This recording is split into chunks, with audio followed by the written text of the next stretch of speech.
Well, let's go ahead and get started. Just want to say hello and welcome everyone to the Arthritis National Research Foundation's Researcher Spotlight webinar series. I'm Emily Boyd Stormoen, the CEO of ANRF, and on behalf of our Board of Directors, our Scientific Advisory Board and staff, I'd like to welcome you to the Spotlight on General Autoimmunity and Spondylitis. We're excited to have so many of you joining us from all over the world, and we'd also like to recognize our educational sponsors of this webinar, AbbVie, Boehringer Ingelheim, and Bristol Myers Squibb. Thank you all for your support.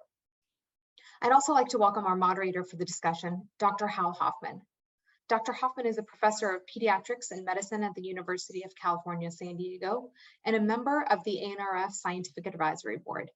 Thank you, Dr. Hoffman, for moderating this webinar. Before we get started, there are a couple of logistical pieces of information we want to share. First, the webinar is being recorded and we'll have it available on our website and YouTube channel in the coming weeks. Second, if you have any questions throughout the presentations, please type them in the Q&A and chat box. If we aren't able to get to yours, please email info@curearthritis.org after the webinar with your question. Now let's get started with today's webinar and hear more from our ANRF scholars. Dr. Hoffman, take it away. Thanks so much, Emily. It's a pleasure to be here. Just tell you a little bit about myself. Emily mentioned that I'm a pediatrician and I'm in San Diego. I've been on the board of Scientific Advisory Board for, gosh, I think almost 20 years now. And it is a great experience. It's sort of like being one of the judges of America's Got Talent for our scientists. Because we get a chance to sort of give them that big break in the beginning of their careers to really get started. So it's really my pleasure to be part of this and for the last 20 years and also to be part of this particular webinar. We've got several America's Got Talent folks right here. And we're going to start off with Michael Paley, who is a instructor in medicine in the Division of Rheumatology at Washington University in St. Louis. Dr. Paley did his MD PhD in Philadelphia at the University of Pennsylvania, and then came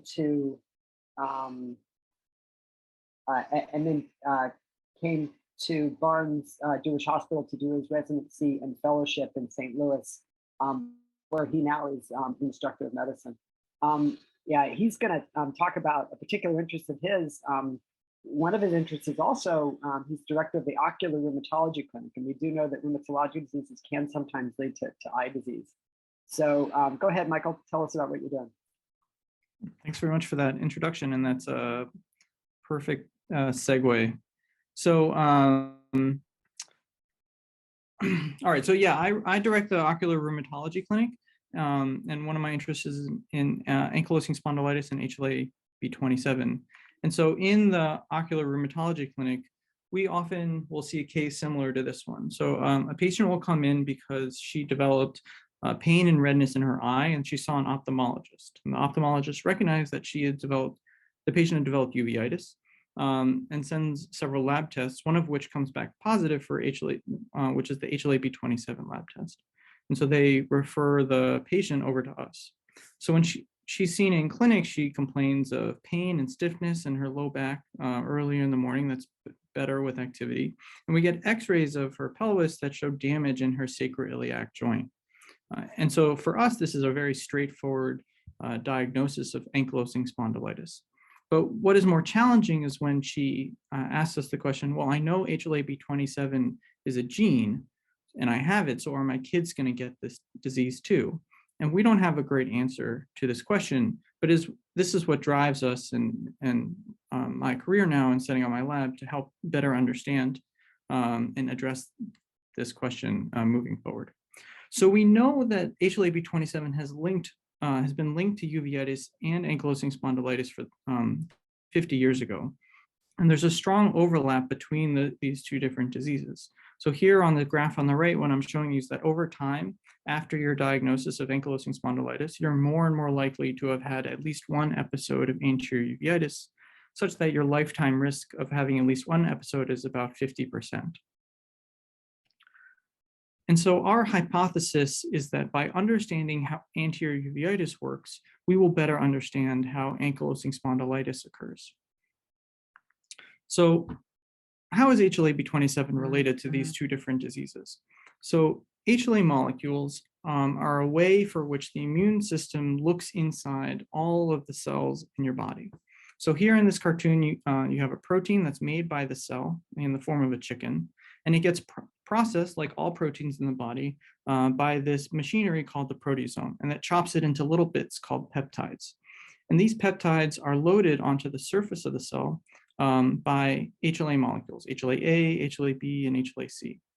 And they're shown off to the immune system, and the cops on the beat that patrol the cells are the CD8 T cells. And they look at all these peptides that are on the surface of the cell to see if there's any problems going on.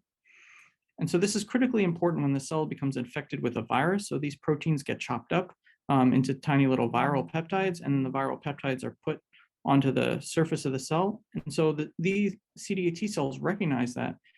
They say, aha, we have an infected cell in the body. We need to kill that cell in order to eliminate the virus and clear the infection.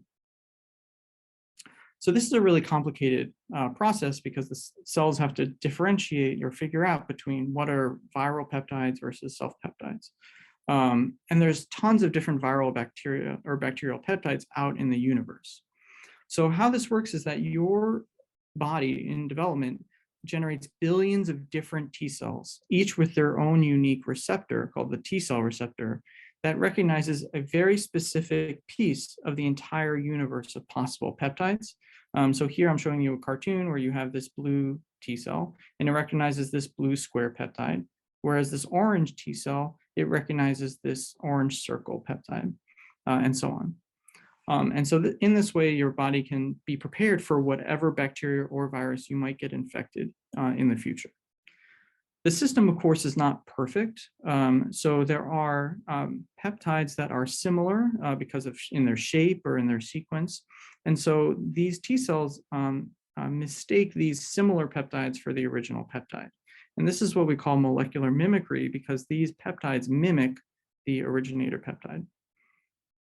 So we wanted to ask, with this background, what T cells are in the eye in uveitis and potentially ankylosing spondylitis? What are they doing and what do they recognize if they're driving disease? And so what we did is for patients with HLA-B27 anterior uveitis, when they come into the clinic with a flare of their disease, they have inflammation in their iris and their ciliary body. And so during this inflammation, the immune cells will enter into these tissues, and then they will exit into this space that we call the anterior chamber, which is the front part of the eye.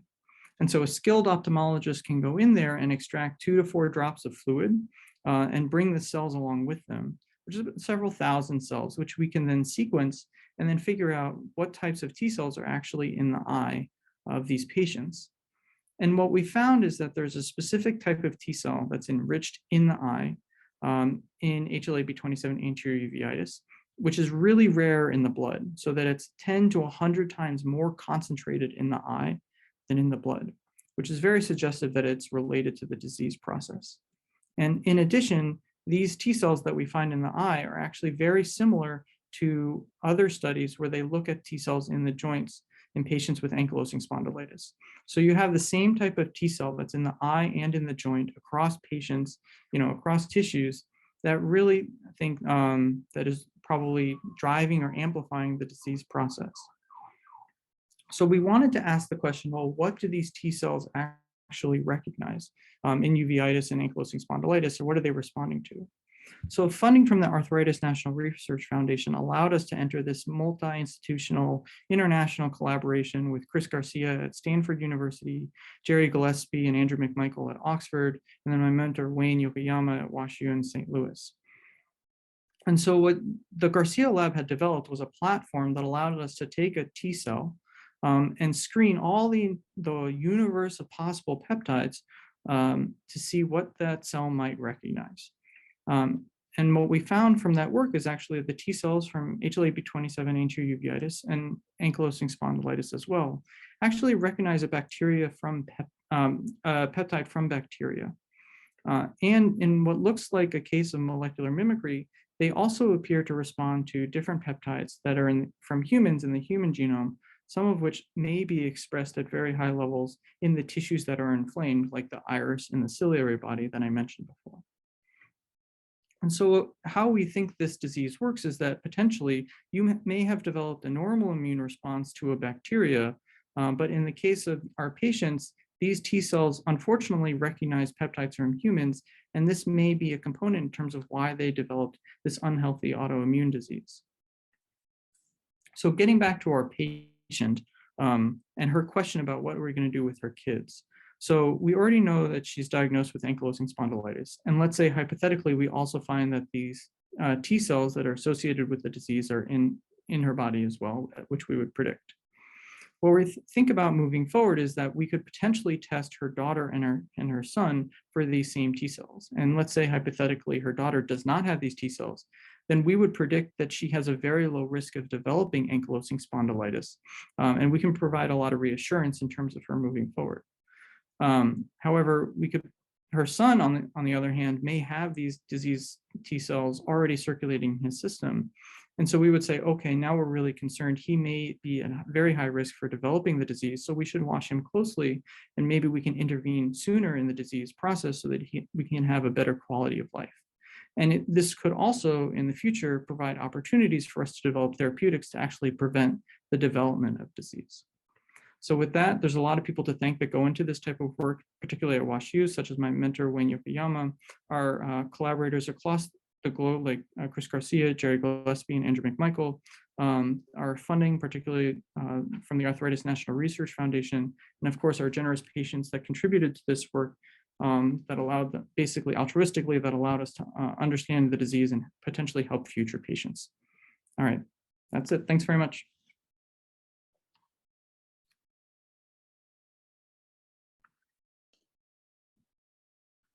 Thanks so much, Michael. Great presentation about a disease that we still don't understand a lot about. Do we have any questions, Emily, from the audience? Just one question, kind of around treatment, I guess, of ankylosing spondylitis and how it relates to uveitis. I mean, is there separate treatments needed, or if you are essentially treating for ankylosing spondylitis, are you less likely to develop uveitis, or what have you seen in your clinic? So fortunately, the patients with anterior uveitis related to ankylosing spondylitis are relatively straightforward in terms of treatment. The treatment for ankylosing spondylitis is usually a lot more aggressive in terms of if you go past the non-steroidals, the NSAIDs, and go on to biologics, those are going to be very effective, like the monoclonal TNF inhibitors, in terms of treating anterior uveitis. People with isolated anterior uveitis generally only need treatment with topical steroid drops into the eye for about 6 weeks, and then they can come off their topical steroid drops, and they may not have another flare for years for whatever reason. So it's interesting in terms of the difference between the two organs, how you can need constant therapy to maintain quiet disease in the pelvis and the spine, but you only need intermittent disease for intermittent treatment for intermittent flares in the eye. So we still have a lot to learn about this disease. Thank you. Another question came in. What are other immune cells that are also found in those eye droplets? Yeah, so you find all the major players of the immune system in the eye. You get your CD4 helper T cells along with those CD8 T cells and natural killer cells and dendritic cells.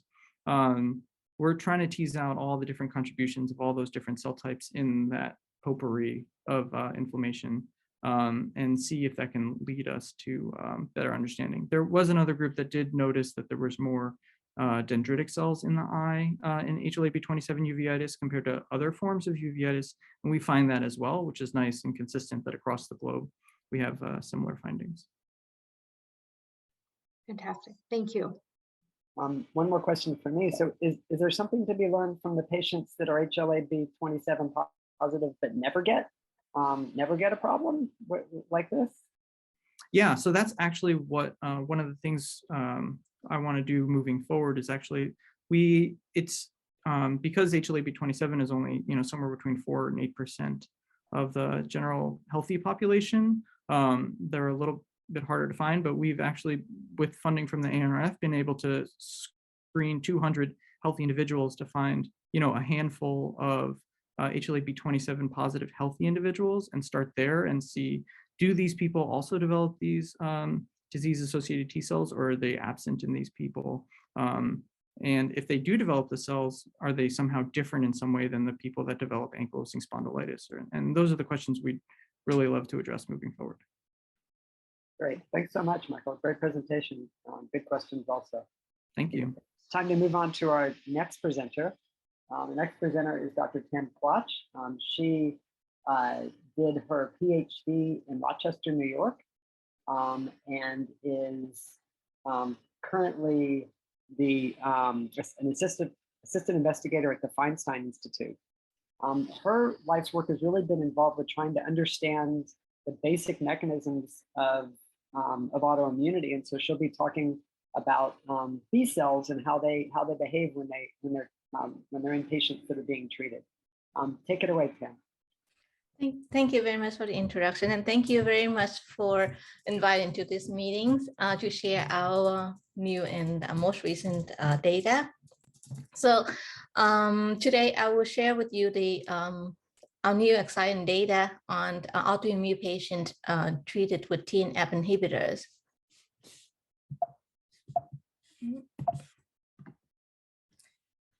TNF is an important pro-inflammatory cytokine and is required for, give me a minute, I need to minimize this. Okay. And it's required for germinal center formation where the high affinity antibody and autoantibody are generated. And in humans, as in mice, as we shown here, when TNF inhibitor treated the model mice that we use have lost the germinal centers. And because of their role in the pro-inflammatory, TNF inhibitors are widely used to treat autoimmune disease. And they are they show effective in some patients. However, in some patients, 30 to 50% of these patients may develop secondary autoantibody, such as ANA, and even some may develop secondary autoantibody, such as lupus and vasculitis. So beside the clinical importance of understanding how TNF inhibitor lead to break of tolerance, it is also important for us to know to use this as a model. So TNF inhibitor exposure in humans can also be used as a model to study the break of B cell tolerance. So with the help of the foundations, we have recently reported that in mice, TNF deficiency induced break of B cell tolerance through both extrafollicular and atypical germinal center reactions. And to carry on with this study, we now start to translate these findings into a human system. And today I will share with you some of that data. So just a little bit background, study on TNF inhibitor induced break of tolerance in humans are still limited. And as mentioned earlier, in human TNF inhibitor have been shown to disrupt germinal center. And there are studies have also shown that changes in frequency and status of B cells and B cell subset in TNF inhibitor treated patients are not different, but it can also be controversy, depend on the study. Myself and colleagues has shown that in juvenile arthritis patient, TNF inhibitor treatment showed no significant effect on the distribution of most B cell subsets, with some significant increase in follicular helper T cells. So for us, we would like to know how TNF inhibitor influence the autoreactive B cell selections in these autoimmune patients.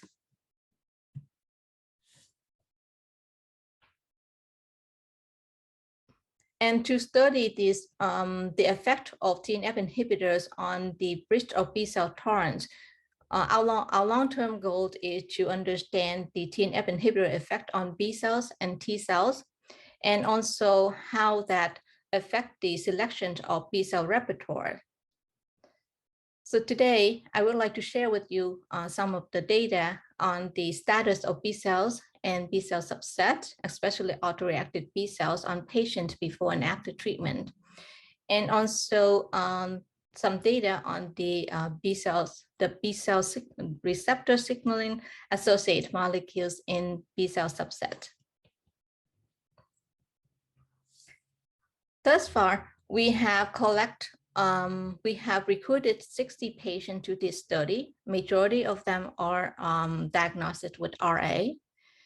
34 of these patients, we have sample for both before and after treatment, and we have tested for ANA to see whether or not they develop ANA before and after. And 16 of these patients, 47% of these patients, we are considered as seroconverted, meaning that they have developed ANA antibody after the treatment, or that they have ANA before, but their ANA positivity now increased at least fourfold after the treatment. Thus far, using flow cytometry to look at the peripheral blood B cells, we find that there's no significant difference as I shown here in percentage and the absolute cell count of these patients before and after in group, in non-converter and converter, and we saw no significant difference. And we also look at the distribution of B cell subsets within these total B cells, and we find that there is no obvious difference before and after treatment or between the non-converter and converter. This is the sample that we have in our current cohort. However, when we look at when we use the labeled HeLa cells extract to detect autoreactive B cells, ANA positive B cells, we find that there is significant increase of this ANA positive B cells in patients after the treatment. And that significance, we see most significance in the patient that are considered as converted, as I show here in percentage of ANA positive in B cells or total ANA positive cell count. Importantly, we find that the percentage of these ANA positive B cells are enriched in B cell subsets known to associate with autoimmunity, such as IgM low naive, which have known to be anergic in healthy donor, and also in activated naive B cells, and also in double negative 2 B cells. CD22 is a regulatory molecules that modulate the B cell signaling pathway. So as a normal state, CD22 is away from the BCR. However, when the BCR bind to its antigens, when the B cell receptor bind to antigens, the CD22 is recruited to the receptor, and here is exert its regulatory functions by dampening this downstream signaling of the BCR to regulate the B cells activations. And from our mouse study, we believe that the CD22 is involved in the signaling regulatory that are being affected by the TNF deficiency. And we find that in our cohort, both ANA and ANA negative and ANA positive B cells, after the treatments, there is a significant increase of the CD22 expression.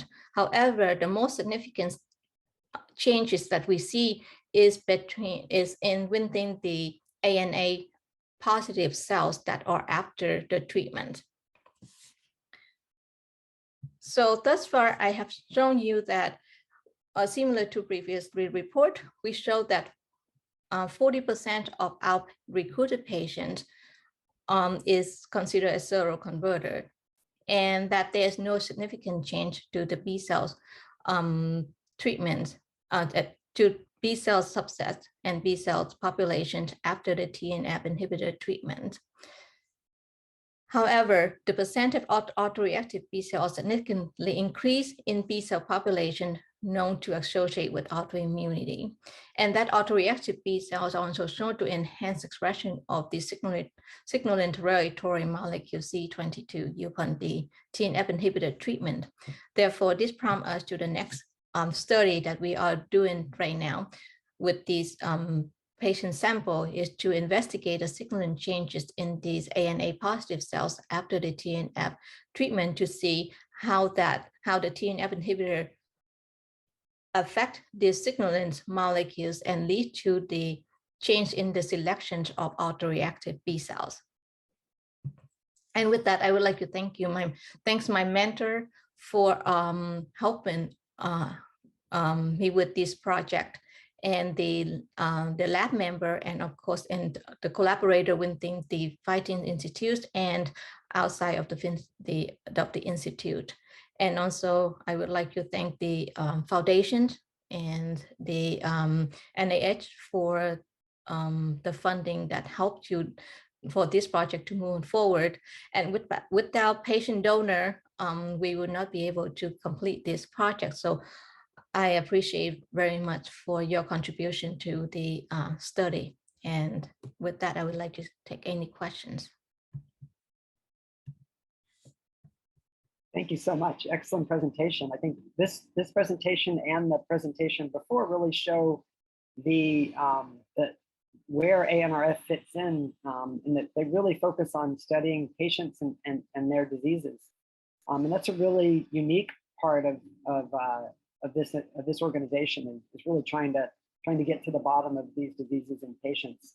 And as Dr. Quach said, I mean, they really depend so much on involvement of patients in order to donate blood so that we can understand more about what's going on. Any particular questions for Dr. Quach? A question for you, Dr. Quach, about we know that certain people do develop antibodies when they're on a TNF treatment. Is that the same if they go on another TNF treatment? So if someone's on Humira and they develop an antibodies, would they be as likely to develop additional antibodies if they're on Enbrel, or would they have a better chance of staying on a different therapy, or do they need to switch to an all new therapy, or is that still kind of being discovered? So I think in general, it depends on the level of the antibody that is being developed. They may have to stop the treatments, and so this more like an acute development of the autoantibodies, and therefore they may need to be stopped so that they don't go on and develop secondary autoimmunity. Okay.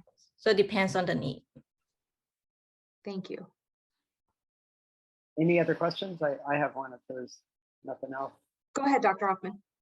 So it definitely looks like there's a range of responses. I mean, some of the patients don't actually increase or even decrease a little bit. I guess what are we trying to do to figure out what it is about the certain patients that it increases and certain patients that it doesn't? Yes, so that is very interesting. We do see some of the patients in our cohort. Right now, we don't have enough number to look into, but as it progresses, we will strategize. We will start to classify patients more separately. But we do have some patients that have ANA before they go into the treatment, and they actually have reduced autoantibody after the treatments. And we do have those patients, but right now we have, I think, only 4 out of the 60 patients that we collected. So we will continue to see how that works. That's good. Exciting work. All right, well then I guess it's time for us to move on. Thank you so much again, Dr. Quach. Thank you. Our next presenter is Dr. Ray Zuo from Michigan. Dr. Zuo did his medical school at Ross University in Miramar, and then did his residency and fellowship, and then did a master's of clinical science down in Texas at UT Southwestern. He stayed there for a little while and then headed up to Michigan, where he's on faculty now. Dr. Zuo studies a really interesting phenomenon that gets to the heart of sort of why a lot of us, why people get autoimmunity. And there's this sort of question about whether or not there's a role for infection in that. And some people do develop problems after an infection. And so I think his interest is in trying to figure that out. And he's going to talk a little bit about one particular infection that we are all familiar with, COVID-19, and how it's it triggered autoimmunity in some patients. You got it. Take care, Dr. Thank you. My name is Ray Zuo. I'm a physician scientist and assistant professor in the Division of Rheumatology at University of Michigan. It's a great pleasure to present my work at ANRF Research Spotlight Series. So our lab studies neutrophil and neutrophil extracellular traps in antiphospholipid syndrome and also COVID-19. So I want to first talk to you about my favorite cell, neutrophils. They are a type of white blood cell known for their ability to be the first responders against many types of infections. Neutrophils, as you know, are the most abundant white blood cells in our circulation. As a neutrophil researcher, I'm obligated to tell you that human body produces 100 billion neutrophils every single day. So that's the number of stars that you will find in the entire Milky Way. Because these are cells that come kind of pre-armed, ready to go, they can react very quickly. There's this double-edged sword quality to them. They have a lot of very nauseous effector mechanisms, which if not properly regulated, can cause problems. And these nauseous things that neutrophils can do are meant to be happening out in the tissue to eradicate some infectious organism. But when they get turned on irregularly in the bloodstreams, a lot of things go sideways. So when neutrophils are activated, they can form neutrophil extracellular traps. We abbreviate this as NETs. The Germans first reported this in 2004. This is their appearance. So neutrophils can release a network of extracellular fibers, compounds of decondensed DNA, and various toxic proteins with antimicrobial properties. They are presumed to act as a physical and antimicrobial barrier extracellularly to prevent the spread of infection and use their antimicrobial proteins to kill pathogens. However, when NETs are dysregulated, they can cause problems. They can promote inflammations in our body. They can potentiate blood clots formation. They can also trigger the production of various abnormal antibodies. And one such antibody is an anti-NET antibody, which our group first described in a prothrombotic autoimmune disease called antiphospholipid syndrome. Now let's talk about COVID-19. Multiple studies have demonstrated that releasing NETs by hyperactive neutrophils is essential in COVID-19 pathogenesis, including works by our group that demonstrated hospitalized COVID patients have markedly elevated circulating markers of NETs, such as cell-free DNA, you can see here, and also myeloperoxidase and DNA complex. This is another markers of circulating NETs, and also circulating citrullinate histone H3. Again, it's a marker of circulating NETs. And those NETs actually tracks with disease severity in COVID-19. So we found lots of NETs among COVID-19 patients. Can they also develop anti-NET antibodies as we have seen among our antiphospholipid syndrome patients? So with the findings from ANRF, we set out to investigate anti-NET antibodies among COVID-19 patients. So we obtained serum from 328 patients hospitalized with COVID-19 during the initial surge of the pandemic in actually March and April of 2020. And we evaluated anti-NET IgG and IgM. So here's a summary of demographics of our patients. The mean age in our cohort is 59, 42% are female, 42% are African American, and 261 patients recovered and were discharged, and 67 patients died. So utilizing a novel anti-NET assay developed by our group, we evaluated anti-NET antibodies among 328 hospitalized COVID patients. So we found markedly elevated anti-NET IgG and IgM, you can see here in hospitalized COVID-19 patients.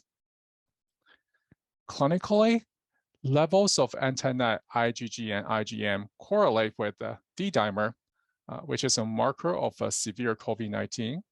It is also used clinically as a marker for increased risk of blood clots. So you can see that anti-NET antibodies tracks with the markers of severe COVID-19. And the anti-NET we found among COVID-19 patients is also associated with the worse oxygen efficiency, shown here as SpO2 and FiO2 ratio. A low SpO2 and FiO2 ratio suggests poor oxygenation. You can see that COVID patients with the high anti-NET antibodies have poor oxygenation. And most importantly, they're also associated with the worse clinical status. High levels of anti-NET IgG and IgM were seen among COVID-19 patients requiring mechanical ventilation compared to patients who were on room air. To look at what might be the functions of those anti-NET antibodies, we performed a NET degradation assay to see how effectively COVID patients can clear those toxic NETs. So we found that both serum anti-NET IgG and anti-NET IgM positively correlate with impaired NETs clearance. This means that patients with anti-NET antibodies have a more difficult time clearing the toxic NETs. And this correlation was much stronger for anti-NET IgG. To further confirm the relationship between anti-NET IgG and NET clearance, we actually purified those anti-NET antibodies from 4 COVID-19 patients with very high levels of them, and supplemented the purified anti-NET into healthy control serum. And these were tested alongside antibodies purified from healthy people. Control serum supplemented with the anti-NET IgG purified from COVID patients demonstrated an impaired ability to clear NETs compared to control serum supplemented with antibodies from healthy people.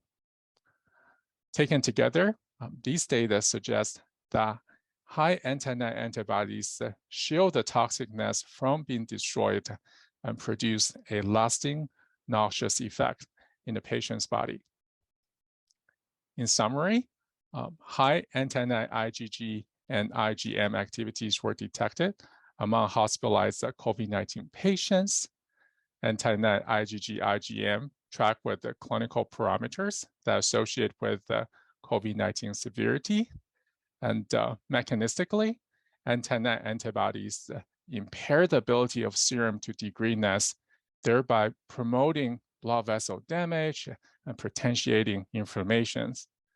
Our data suggests the presence of another functional autoantibody in COVID-19 pathogenesis, and the persistence and potential long-term consequences of these antibodies definitely warrant further investigation. Our findings were published in JCI Insight. So I want to thank my mentor, Dr. Jason Knight.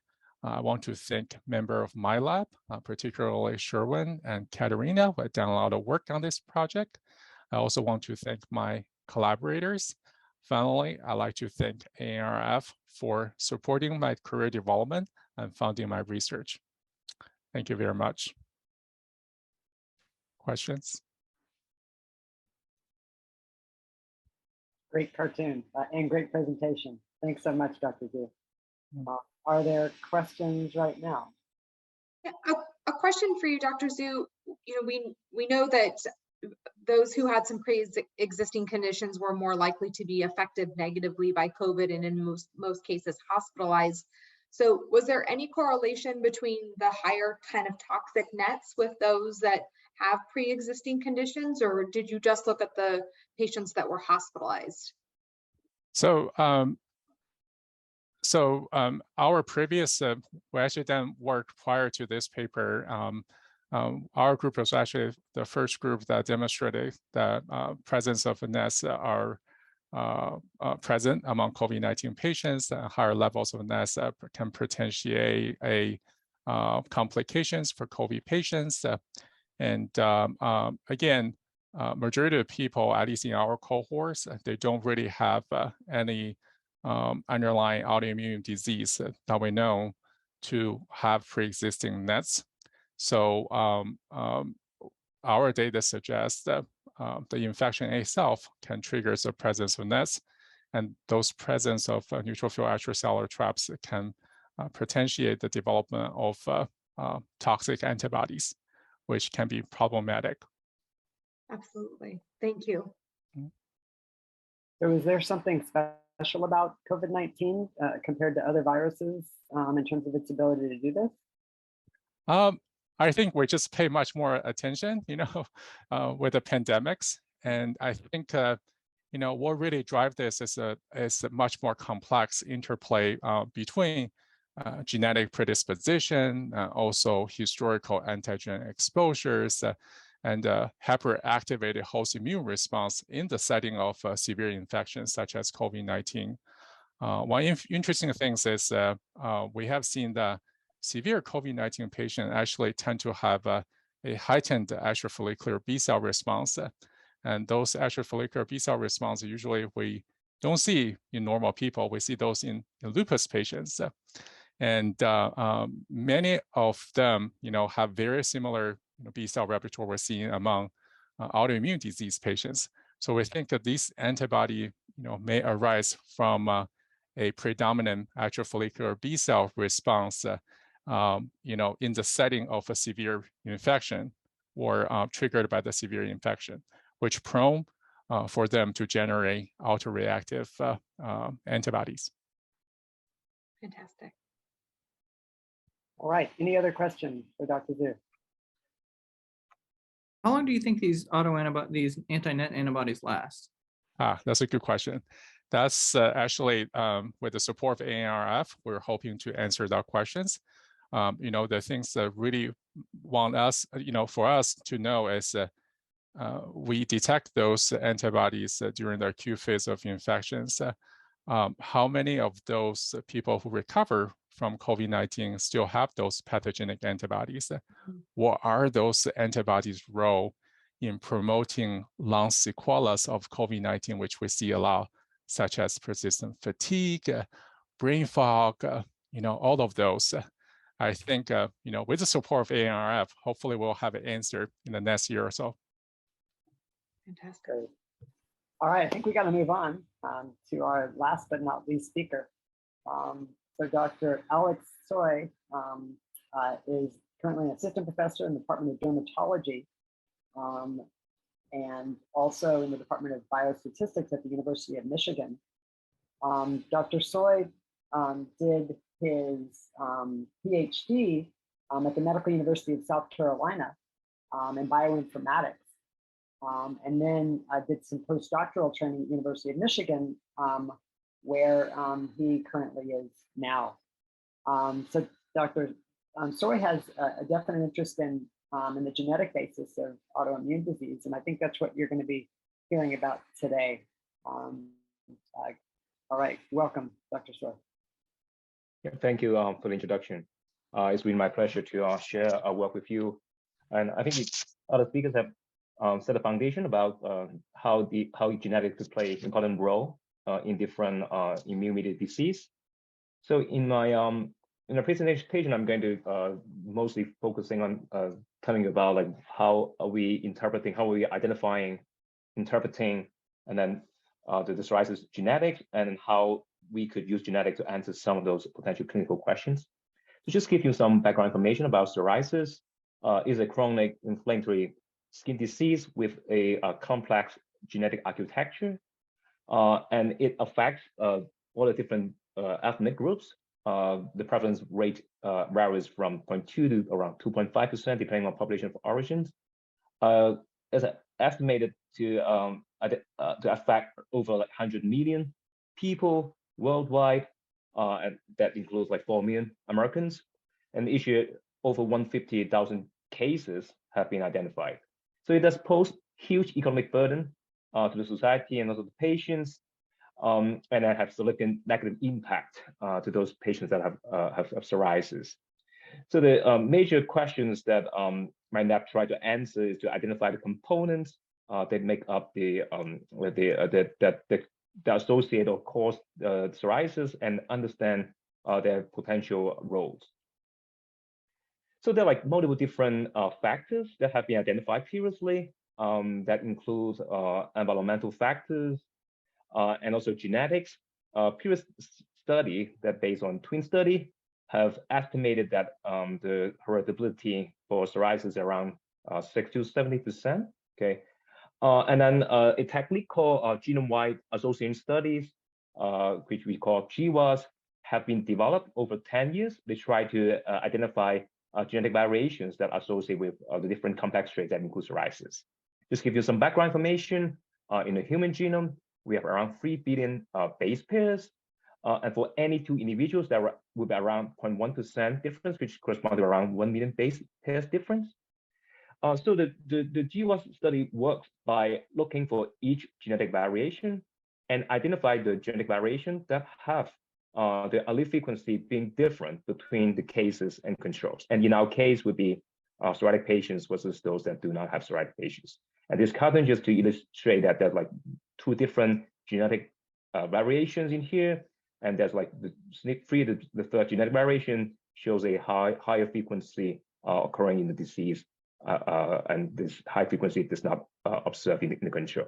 So the GWAS really aim to identify genetic variation that have this large allele frequency difference between cases and control. So you may have heard about like the different types of genetic disease. Okay, so this is just a figure to illustrate what spectrum psoriasis position itself in. Okay, so on the x-axis here representing what the disease is contributed by some genetic variations that commonly occur across population, or is it like really rare? The y-axis here representing what it is like high penetrant or not, which means that if the individuals that have that particular disease variant, that it will have a really high chance to get the disease versus those that have lower chance to get disease. And actually, a lot of autoimmune disease or complex genetic trait is positioned themselves in here on the bottom right. And this is why it makes them complex. And for each of those genetic variations that associate with those complex traits, we actually observe the genetic variation to be common, which commonly occur. But each of those actually play really modest role in associating with the increase for the risk of the disease. So that's why when we study this kind of like complex trait, we have to look into multiple cohorts to gather different cohorts together to increase the sample size for us to get the power to identify those disease-associated variations. So so this is a busy slide, but I want to point out that there are a lot of importance to try to study genetics. Okay, so especially for psoriasis, GWAS that we have conducted actually among one of the largest complex skin conditions GWAS that have been conducted, but there's still very limited knowledge for us to understand what's the causal mechanisms for these genetic signals. So if we could understand that, that could actually serve as a disease model to study other traits. And then there's a psoriasis is one good example that there's a lot of different disease comorbidities associated with psoriasis, like co-occurring diseases, like like obesity or type 2 diabetes have been associated with psoriasis. So understanding genetics for particular disease actually could also help us to understand why the other co-occurring disease are observed. And then, we know that the patients could switch treatment due to lack of drug responses. There are different studies. They're actually trying to see whether we could actually use genetic information to assess whether a patient could have a better or worse response rate. And there are multiple different heterogeneity when we're dealing with immune-mediated conditions, like differences among different ancestry group, disease onset, or disease severity. So, genetics could actually look into how we could potentially differentiate some of those or explain some of those clinical variables that that they're listing here. So this is one example of a GWAS. So each dot here representing one genetic variations. Okay, x-axis here representing all the genetic variation across the chromosomes. Y-axis representing a likely log 10 p-value. Higher the number representing more significant the results. So most recent study we actually include over 36,000 psoriatic patients, and with like close to 500,000 controls from 18 different cohorts for European, and we identified over 100 psoriasis signals. So this is interesting, but then some of the challenges that we're facing, including what's the potential translational implications, what's the gene targets, what are even though this is a genetic variation, what are the genes that they are targeting, and where are they exert their effect? We heard from other speakers talk about like some of the immune cells that actually is indeed harboring some of those genetic variations effects. So this is just a cartoon illustrate a potential effect. Okay, so we have like 3 different individuals in here. The first individual carrying 2 copies of alleles A. Okay, so this is like genetic variation here.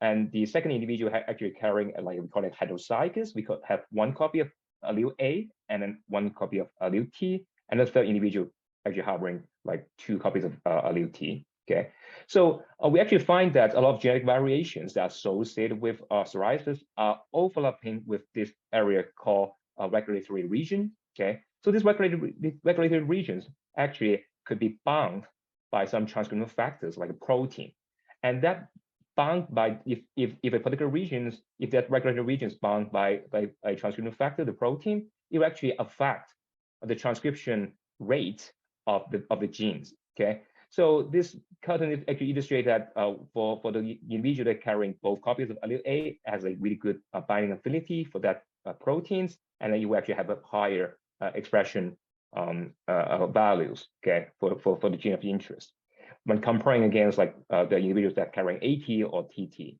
Okay, so when we look into the close to like 100 of genetic signals associated with psoriasis, we actually identify that a lot of those are overlapping with the regulatory regions of the immune cells.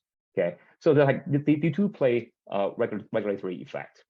So one of the main questions is that what are the potential implications when we identify this kind of a lot of like genetic signals?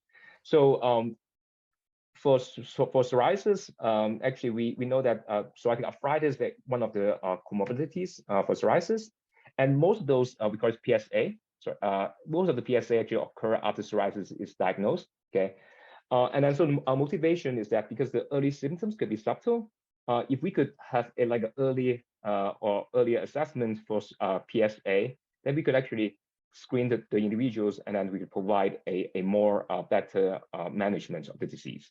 Okay, so the goal is really trying to use genetic signature to predict the PSA risk among the psoriatic patients. So so using the cohort that I just mentioned about, we identify individuals that actually have developed psoriatic arthritis, and those individuals that did not develop psoriatic arthritis, we call this cutaneous only psoriasis.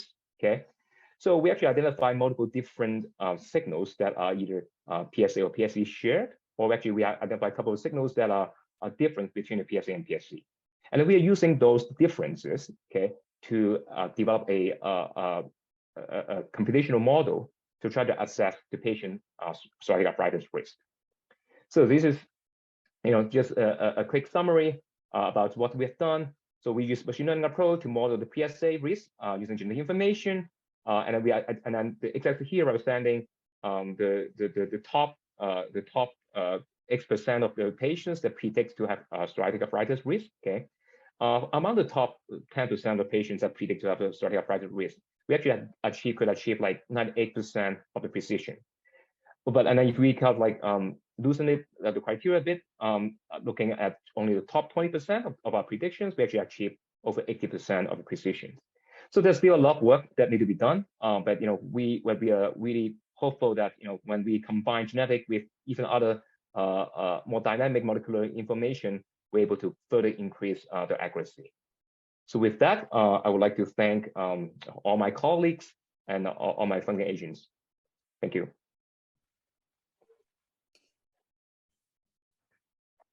Thank you so much.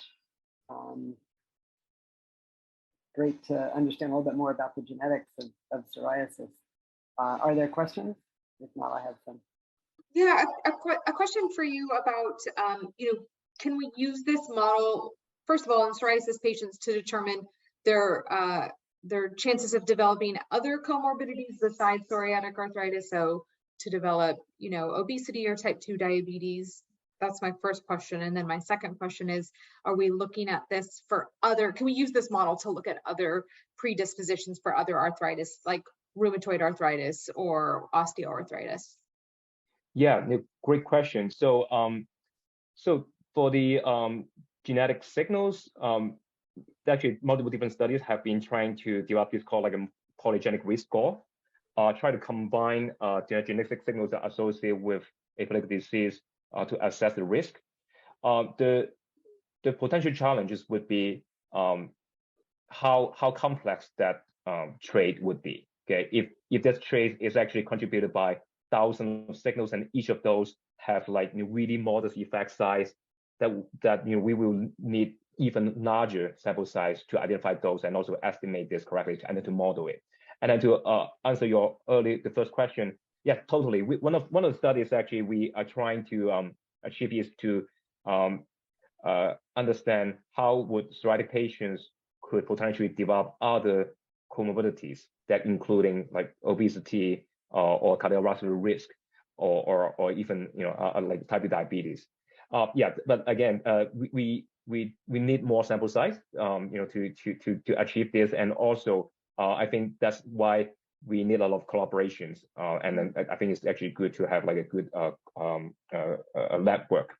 Yeah, fantastic. I have one quick question, and then we'll wrap up. I mean, so I know that on the one side of the curve, you get pretty good predictive value. What about on the other side of the curve? I mean, like, can you tell certain people that their risk of having arthritis is really, really low? Because that may be really helpful to somebody as well. Right. That's right. So yeah, this is actually a good question. We have not studied that, but that's always a trade-off, right? So if you try to see if we want to really get to a really stringent criteria, maybe you got really accurate of prediction, but then you may lose some of those like positive phase. But yeah, on the other side, actually we haven't looked into it, but that's a good idea. Great. Well, thanks a lot to all the speakers. This was another really good example of how ANRF supports young investigators and really focuses on human research related to autoimmune disease and rheumatologic diseases. Emily, go ahead and take it away. Thank you so much. And just echoing what Dr. Hoffman said, thank you to our presenters and thank you to Dr. Hoffman. It was an incredible presentation from our scholars. And again, you can see firsthand the impact ANRF has in supporting these incredible individuals and their quest for a cure. I'd also like to again thank our sponsors, AbbVie, Boehringer Ingelheim, and Bristol Myers Squibb for your support. And lastly, thank you to you all for joining us for this great event. If you enjoyed this webinar, we kindly ask you to consider to make a donation by visiting curearthritis.org/donate. Every contribution helps, and please remember to follow us on social media as well to stay connected. Thank you so much and have a great day.